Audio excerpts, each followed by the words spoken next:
simplify. All right, beginning with this number here, we have 32. Now, 32 isn't any number to the fourth power, but 2 to the fourth power is 16.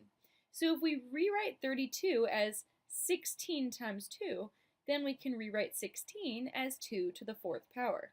So let's start there. So we have the fourth root. 32 is now going to be written as 2 to the fourth power times 2. Now we have a squared.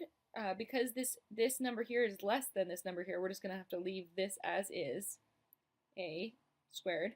Now b to the fifth can be rewritten as b to the fourth times b. We want to write b to the fourth because 4 is divisible by the index 4. And then we have one extra b left over, so it's b to the fifth.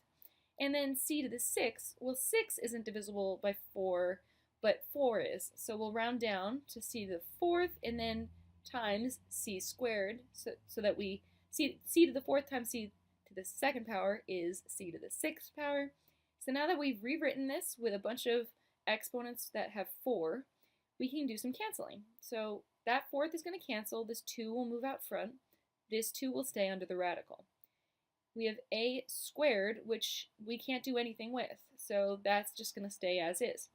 We have b to the fourth, and this fourth will cancel, this b will move out front. This one will stay behind. We have c to the fourth, so that will cancel and this will move out front, and c squared is going to stay behind. So let's move everything out front, 2, b, and c, and then we have the fourth root of the things that are underlined. 2 times a squared times b times c squared. Lastly, we check for absolute value. So because this is an even index, let's look for any even exponents. That would be a squared, but there's no a out front, so we don't have to worry about that one.